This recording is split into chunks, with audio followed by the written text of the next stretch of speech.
All right, as I promised on my last daily update from my Appalachian Trail trip, I'm going to make a little bit of a long format video on how it went, how all my gear held up.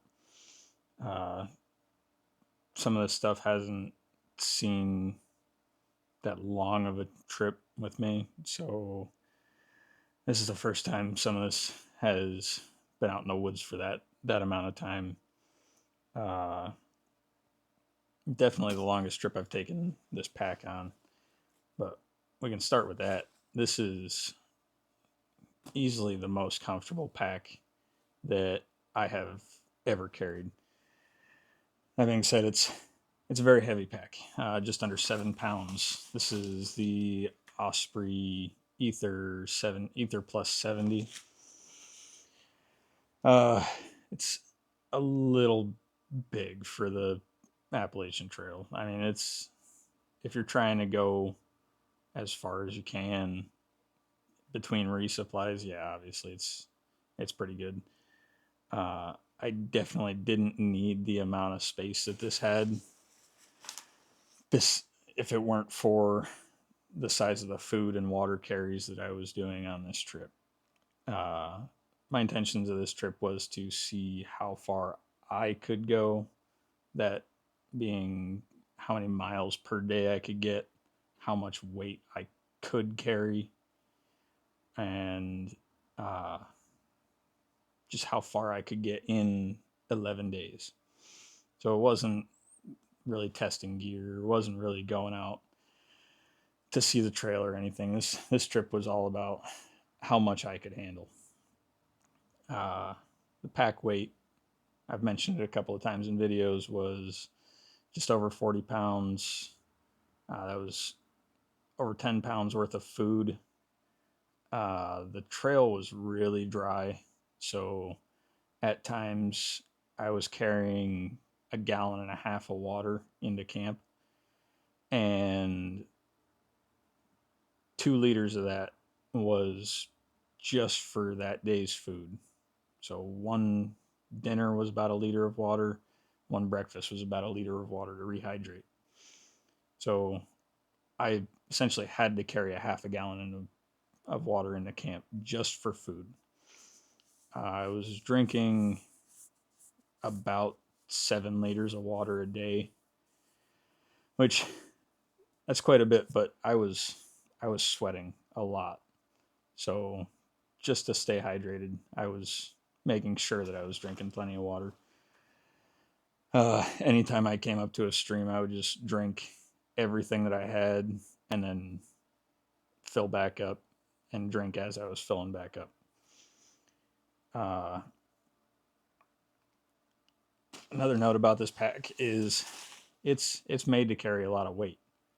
So it's got very thick shoulder straps, a very thick hip belt, and that made me sweat more than anything. Yeah, it does have the nice AirScape back panel that Osprey makes, but this lumbar support down here, there's no ventilation there. So all the sweat was just pooling up around my waist. Uh, the waistband of my pants took till the next morning to dry out from all the sweat. But uh, that's kind of a thing with this time of year. It was the middle of August and in New York, so it's very humid, very hot. Not very hot. It was probably 80 degrees the whole time, but when you're walking 20 miles a day, 80 degrees is pretty warm. Uh, I definitely have to wash this pack now because it it definitely soaked up a lot of sweat. But yeah, that's probably the only downside I have to this pack is the weight, and with the amount of padding it has, it makes it a very hot pack to wear. Luckily, I was able to kind of alternate between the shoulder straps and the hip belt and let my shoulders breathe and my hip breathe at times when I wasn't going straight up a mountain or straight down a mountain where I needed the shoulder straps and hip belt. But the nice flat areas, I was able to let one loose, open it up, and let everything air out.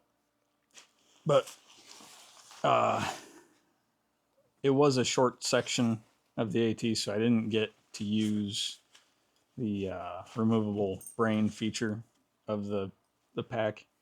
I do like this for Pennsylvania backpacking because there's a lot of stuff where oh, Maggie's bumping the tripod. Sorry if it's shaky.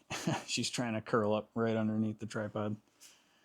Uh, but yeah, central Pennsylvania backpacking, there's a lot of longer trails where you can, a lot of longer loop trails where you can kind of base camp in a spot early in the day and then take a bunch of different side trails in these areas in the state parks and state forests and whatnot.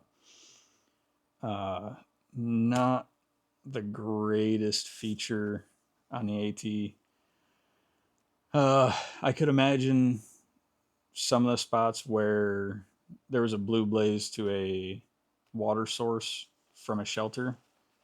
This would come in handy. I didn't really have to use it for that because I would fill up and do a big water carry into camp from the last water source that I could find before camp. But it could be pretty handy for that. Uh, 70 liters, like I said, is more than enough space for what I had to do. Uh, I love the front opening of this pack, by the way. Lower section is definitely more than spacious enough for what I needed. But that's enough about the pack. It carried very well, even on some of the near vertical climbs that I did just over the New York border because I started at Water Gap, went Nobo until Connecticut. Uh, there were times where I had considered taking that pack off and tying it up and hauling it up the faces that I was climbing. But I just took my time and uh, was extremely careful with that. There are some areas in that part of the trail where if you're not if you don't have as good a balance or you're not as comfortable with precarious situations, I would recommend having a small section of lightweight rope to be able to haul up a pack where you could just climb up, haul the pack up by hand so you're not putting yourself in any unnecessary risk. A smaller pack would definitely mitigate a lot of that. But that's why I always keep this short section of Dyneema around to uh, do that in case I need to do that. The next part, the sleep system definitely held up very well. The Tensor Extreme sleeping pad. This it's kind of a noisy sleeping pad. I I got kind of annoyed with it being so noisy because I kind of toss and turn when I sleep, no matter what surface I'm on.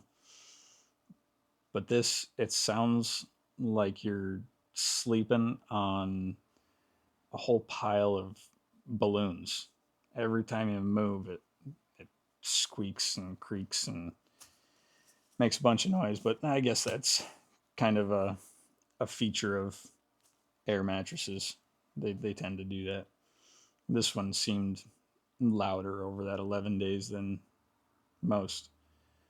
But no holes. Definitely very good insulation on this. I didn't feel any of the ground temperature whatsoever through that the whole time. if you're gonna get the Nemo Philo, get the Philo Elite. I used to have the regular Philo. I gave that to my son and bought the Philo Elite. This actually, if you have a mummy bag or a square bag with the hood, this actually fits perfectly into the hood, and then you pull your drawstring, and it actually holds the pillow in place in the hood of the sleeping bag. So I really like that. This was the longest trip that I've taken the Philo on, and very glad that I sacrificed the weight for that. The Amazon brand sleeping bag, Quasar, however you want to pronounce it. I'll just show you the word here. Quezer. It's not the cheapest sleeping bag, but it's not the most high end sleeping bag either. This is 300-gram fill. It's a 59 degree comfort rating, so it's 68, 59, 45. This is a very lightweight. This is maybe two season sleeping bag, spring and summer. I ended up just leaving this bottom part zipped up like that for a little foot pocket, and then left it open just as a quilt. It worked very well as a quilt. It was a little warm most of the nights to zip it all the way up and sleep inside of it. The one night it almost got down into the 40s. That would have been a little bit chilly if I just had this. That was the only night that I actually zipped it all the way up. But that combined with the Sea to Summit Reactor bag liner, I could have gone much lower temperature than 40s because I was still almost sweating being inside of this and zipped up inside the sleeping bag. So, very good combination. Light sleeping bag and this reactor. This is the highest insulation one that they have.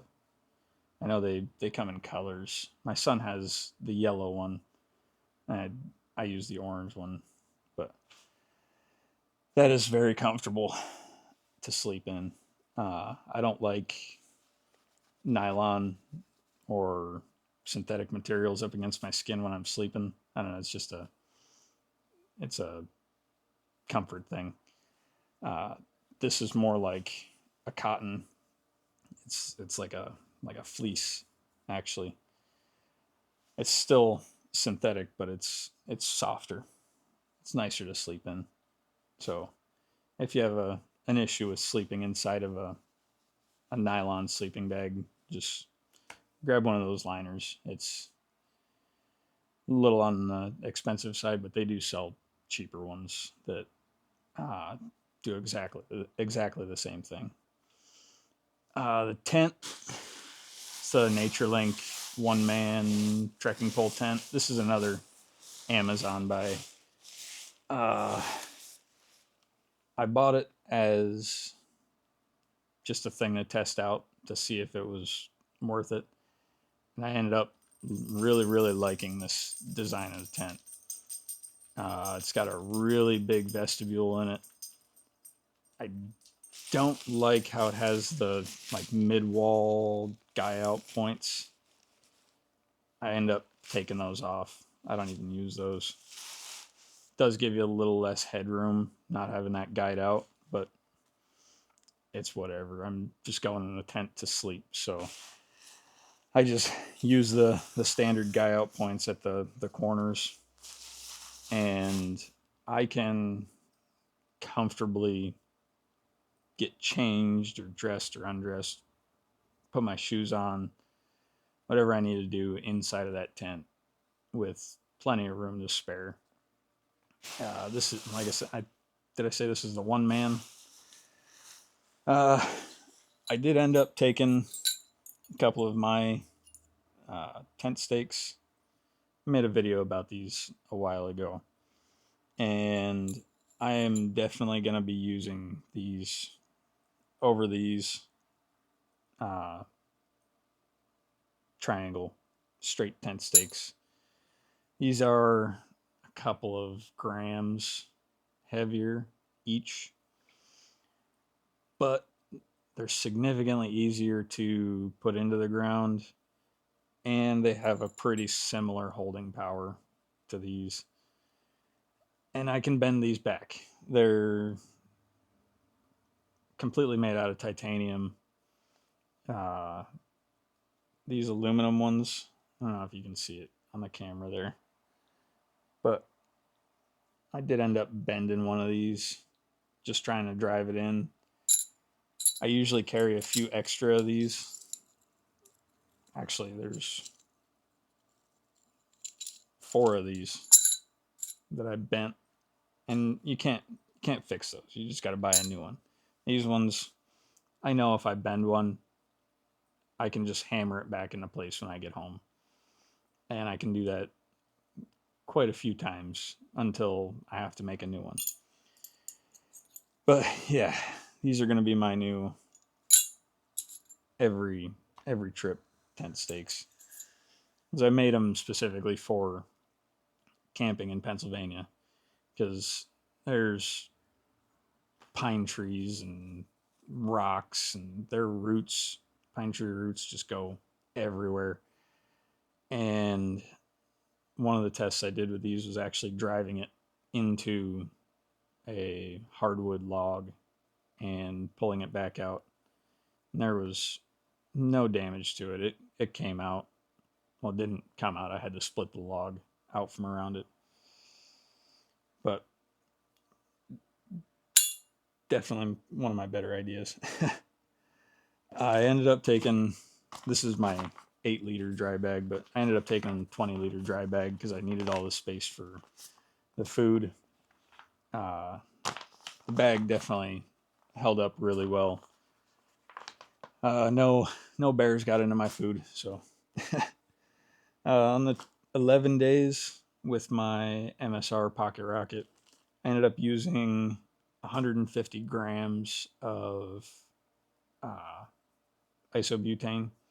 I took 3 cans. I didn't know how much I was going to use over that amount of time, so I didn't want to have to stop and buy a new can, so I just took 3. I used 1.5 over 11 days. That's making a coffee and breakfast every morning and dinner every night. I didn't have to boil any water because I was filtering through my Sawyer all the water I was drinking. Didn't filter the food water that I just cooked and dumped right in the food. The individually packaged stuff, I really liked it, like the coffee and daily creatine I take and the medication I take. I think in the future I'm just going to get little mini Ziploc bags. They're more reusable than the Mylar. They're not quite as durable, but more reusable. I did end up getting some compliments on a good idea of my bear hang throw bag. Instead of tying a rock to the end of my bear hang and throwing the rope or throwing the end of the rope with the weight, I just hold on to this end, zip it back shut, pull a little out, and throw it over the limb. Use the weight of the rope to carry itself over. But did find out some people don't know a whole lot of knot tying out on the trail. Ended up teaching a couple of people some useful knots. Surprised that one of the guys I met out on the trail didn't know a clove hitch or a bowline, which are the two knots I use for a bear hang. That's another story. Yeah, the 150 grams. At one point, I did end up using all 5 of the Sawyer bags that I took for water carry. The one town I stopped in, there hadn't been water for a really long time, so I just grabbed a gallon jug of water, and that's what I ended up carrying all my clean water in for the rest of the time. But these were mainly for collecting water and then gravity filtering it through my filtration system.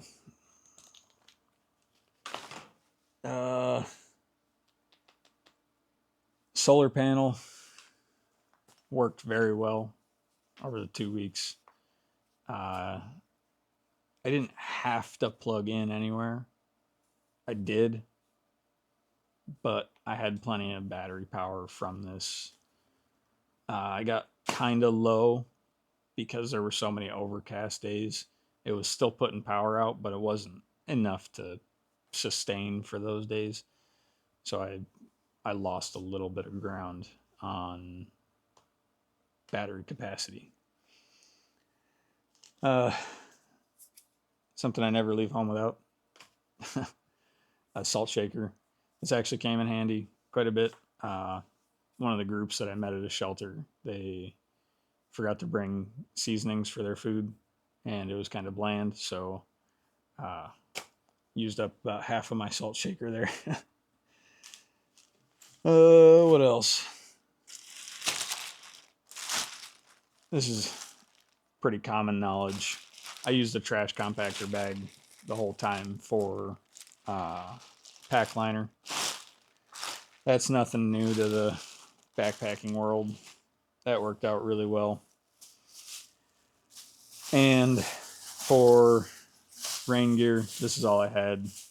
It's a closed-sided, really thin. This is like 1 mil plastic poncho, but the closed sides on it helped keep my pack covered up the day that it did rain. My pack stayed completely dry the whole time. Next trip, I am definitely switching to my Talon 44 for any future solo AT trips.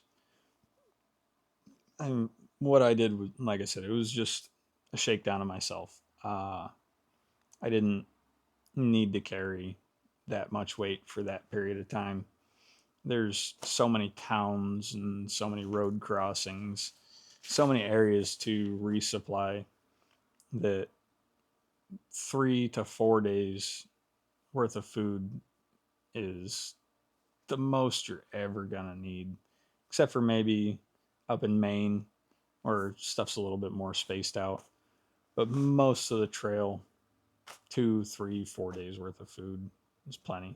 That's why I'll be switching to this 8-liter dry bag as a bear hang for the future.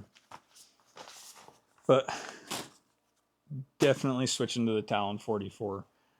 I'll do independent reviews on the 44 and the 70, and the 100 is the same as the 70, so I won't go into both of those. But yeah, the trip went really well. All the gear held up really well, and it was a good time. Any questions, leave them in the comments, and thanks for watching.